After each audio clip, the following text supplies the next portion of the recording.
Assalamualaikum warahmatullahi wabarakatuh. Kembali lagi di cerita horor. Kali ini saya akan membawakan sebuah cerita yang berjudul Cinta Ditolak, Dukun Bertindak. Cerita kali ini merupakan tulisan dari @Ridwan Sinuraya. Oke, langsung saja kita ke ceritanya. Seseorang yang salah menentukan sikap ketika diberi ujian berupa sakit.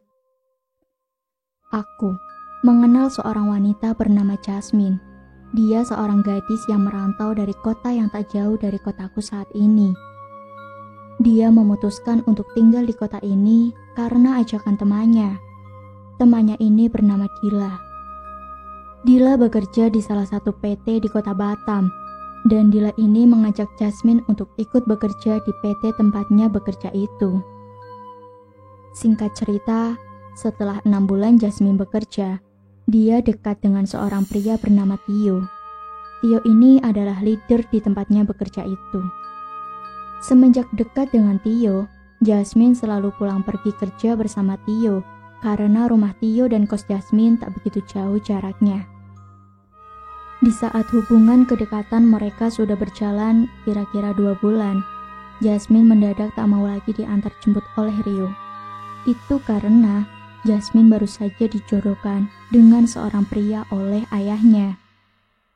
Ayahnya Jasmine ini menjodohkan anaknya itu dengan pilihannya yang menurut ayahnya itu baik.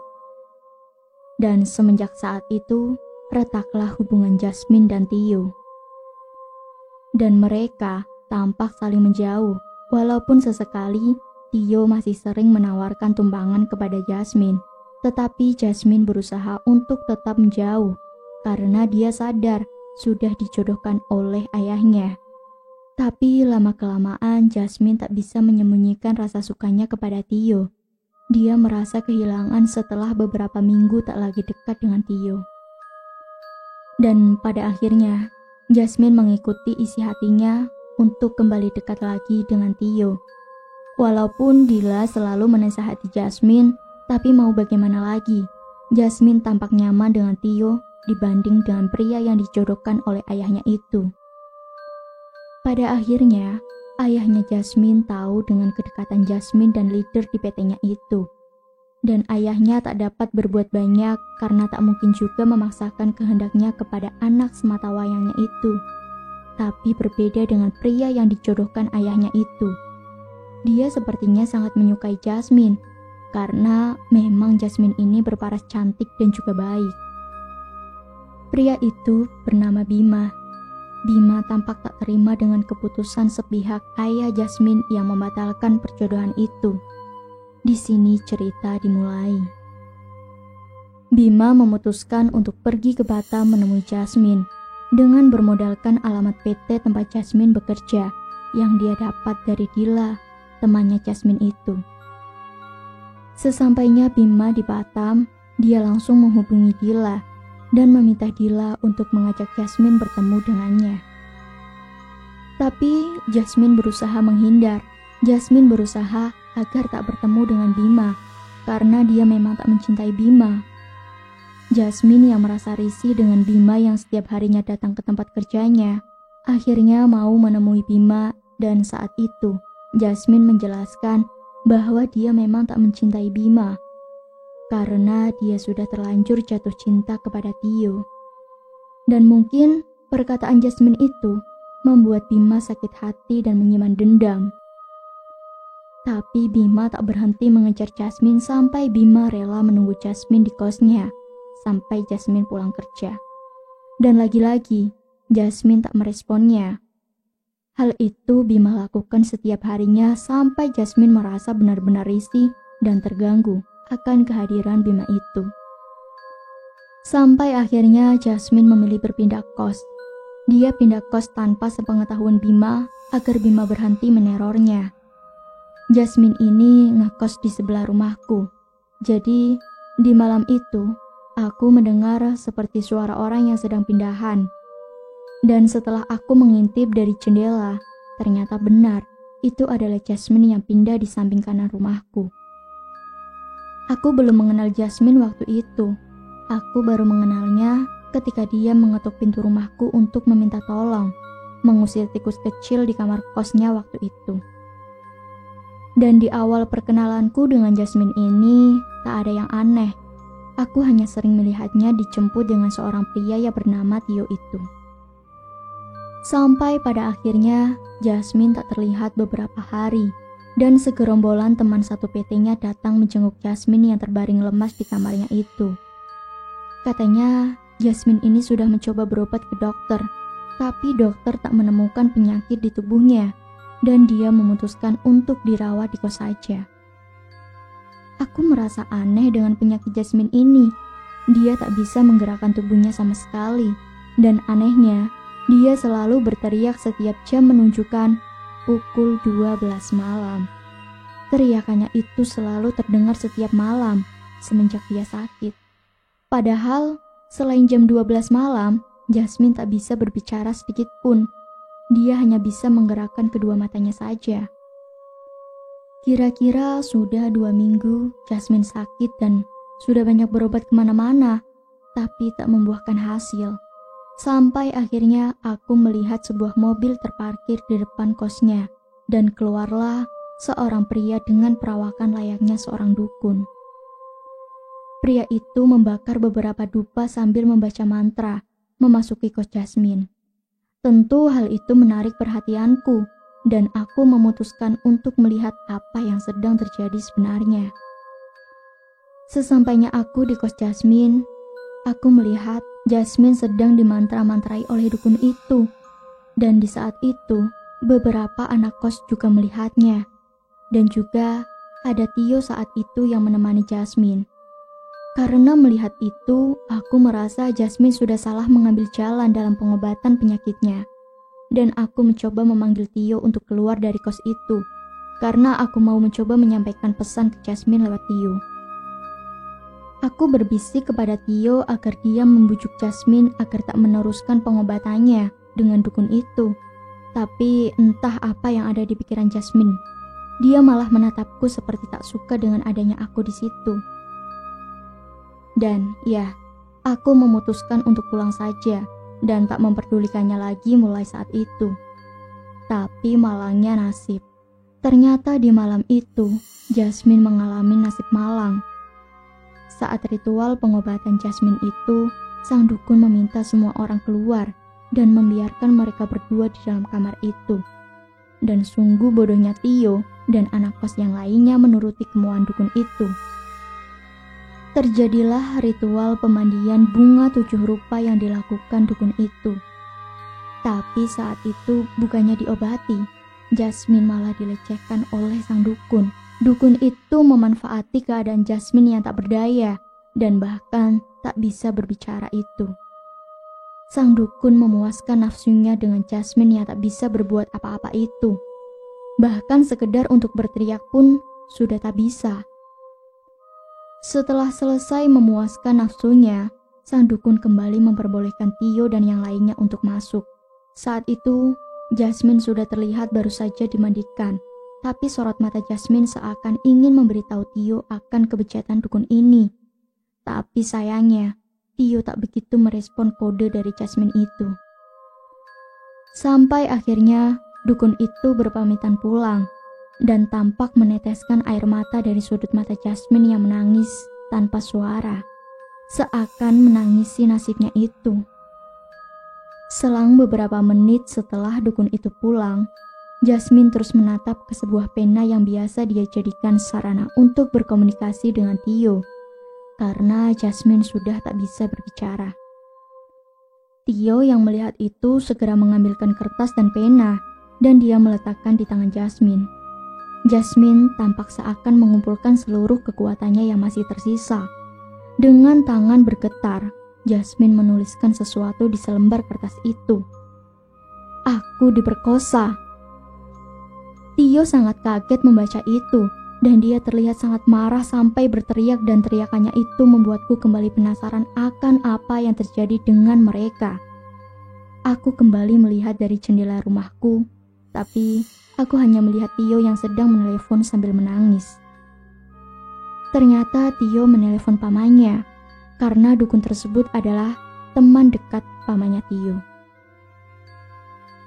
Tio memberitahukan pamannya atas kejahatan dukun itu, tapi pamannya Tio malah menuduh Jasmine berbohong atas semua itu.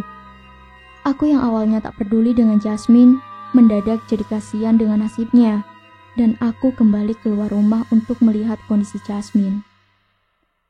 Sesampainya aku di kos Jasmine, aku melihat Jasmine hanya bisa menangis tanpa suara. Dia terlihat sangat sedih. Aku menanyakan kemana ayahnya Jasmine kepada Tio, tapi ternyata ayahnya Jasmine tak tahu jika anaknya sedang sakit. Itu karena Jasmine yang sengaja tak memberitahu ayahnya agar ayahnya tak khawatir dengannya. Aku memaksa Tio untuk memberitahukan ayahnya Jasmine tentang kondisi anaknya, tapi Tio tetap saja tak mau memberitahukan itu kepada ayah Jasmine. Sebenarnya aku sudah merasa muak melihat mereka berdua ini, karena menurutku Tio dan Jasmine salah mengambil langkah atas masalah mereka. Dan bodohnya Tio hanya seperti seorang yang selalu mengikuti kemauan Jasmine, meskipun itu tak baik sebenarnya. Sampai dia menutupi penyakit Jasmine ini dari ayahnya. Sungguh bodoh menurutku. Singkat cerita, aku mengeluarkan mobil dari bagasi dan meminta anak-anak kos yang wanita untuk mengangkat Jasmine ke mobil. Aku mau membawanya ke sebuah rumah sakit untuk melakukan visum, tapi lagi-lagi Tio menolak dan sempat terjadi perdebatan antara aku dan Tio. Aku dimarahi Tio karena dia sebagai laki-laki tak dapat mengambil sikap dalam masalahnya. Jika hanya diam, itu malah akan memperburuk masalah menurutku. Aku mulai tak memperdulikan Tio waktu itu, dan aku meminta beberapa anak kos itu untuk membantuku mengangkat Jasmine ke mobil. Setelah Jasmine sudah di dalam mobil, aku meminta 2 orang anak kos itu untuk ikut denganku mengantar Jasmine. Dan juga aku meminta semua identitas Jasmine kepada Tio. Awalnya Tio tak mau memberiku dompet yang berisikan identitas Jasmine itu. Tapi aku langsung merampasnya, karena jika terlalu lama, Jasmine tak bisa lagi divisum. Visum itu berguna untuk memperkuat bukti perkara di kantor polisi, karena aku mau mengajukan laporan ke polisi atas kasus Jasmine ini. Setelah semua siap, aku langsung tancap gas dan meninggalkan Tio di kos Jasmine itu. Di perjalanan menuju rumah sakit, Jasmine terus meneteskan air mata, dan 2 teman kosnya itu berusaha untuk menenangkannya. Singkat cerita, akhirnya kami sampai di rumah sakit, dan langsung meminta suster untuk membantu membawa Jasmine masuk ke rumah sakit itu. Dan aku menjelaskan semuanya kepada suster itu tentang semua yang menimpa Jasmine. Tak lupa, aku meminta suster untuk melakukan visum kepada Jasmine agar kami memiliki bukti yang kuat untuk menjerat dukun tersebut ke ranah hukum. Tapi ternyata hasil visum baru bisa keluar besok. Aku dan 2 teman wanitanya Jasmine itu berdiskusi tentang siapa yang akan menjaga Jasmine malam itu di rumah sakit. Dan untungnya, salah satu temannya Jasmine itu bersedia menemani Jasmine malam itu di rumah sakit. Keesokan paginya, aku kembali ke rumah sakit. Saat itu aku hanya sendiri saja, karena menurutku membawa Tio juga tak ada gunanya, karena dia bisa dibilang tipe orang yang sedikit lambat berpikir dan rada masa bodoh. Sesampainya aku di rumah sakit, aku langsung menanyakan suster tentang keadaan Jasmine, dan ternyata Jasmine sudah lebih membaik. Dia sudah bisa sedikit berbicara walaupun suaranya sangat serak dan pelan. Aku pun langsung mengurus biaya perawatan Jasmine di rumah sakit itu, dan juga mengambil hasil visumnya Jasmine. Yang ternyata di hasil visum tersebut terdapat beberapa, tetes sperma milik sang dukun. Dan itu bisa jadi bukti yang kuat untuk menjebloskannya ke penjara. Aku, Jasmine dan 1 temannya Jasmine itu langsung masuk ke mobil karena urusan kami di rumah sakit telah selesai dan kami akan segera membuat laporan kepada pihak yang berwajib.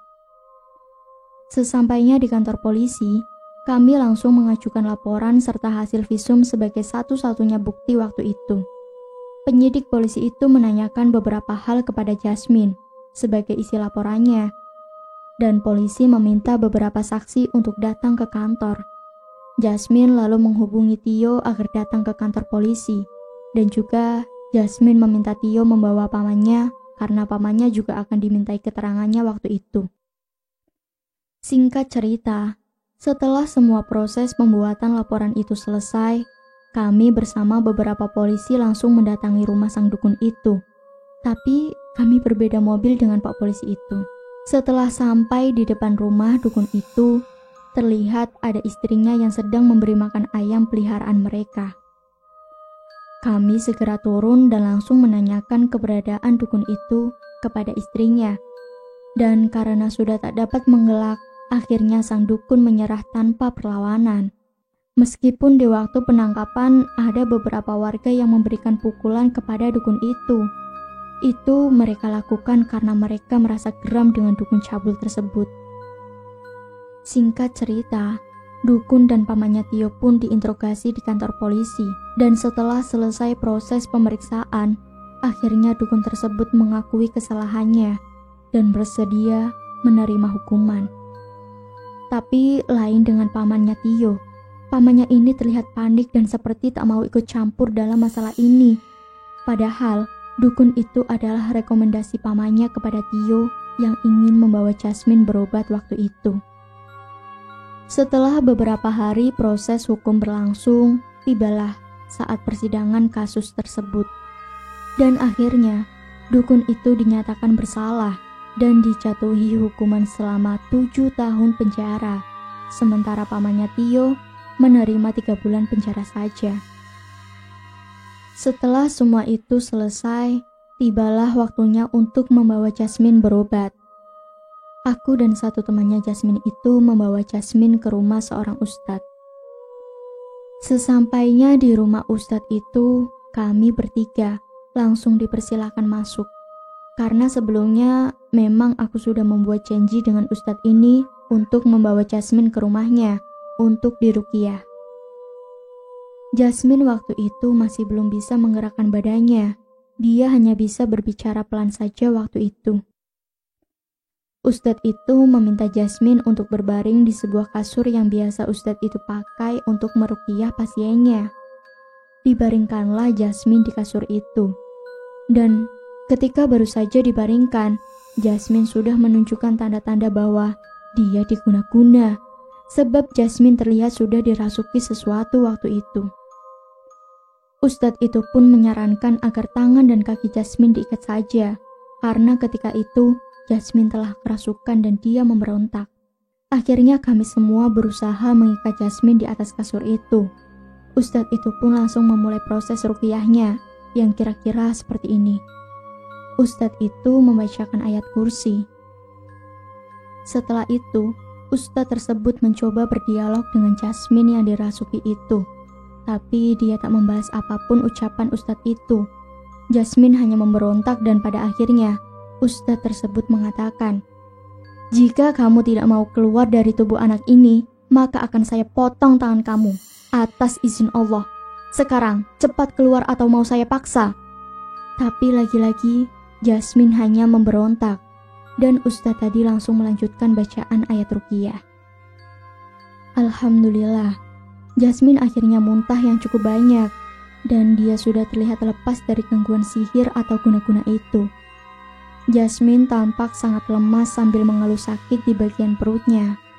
Istri ustadz itu pun mengoleskan minyak angin di perut Jasmine yang sakit itu, agar cepat hilang rasa sakit karena sehabis diruqyahnya.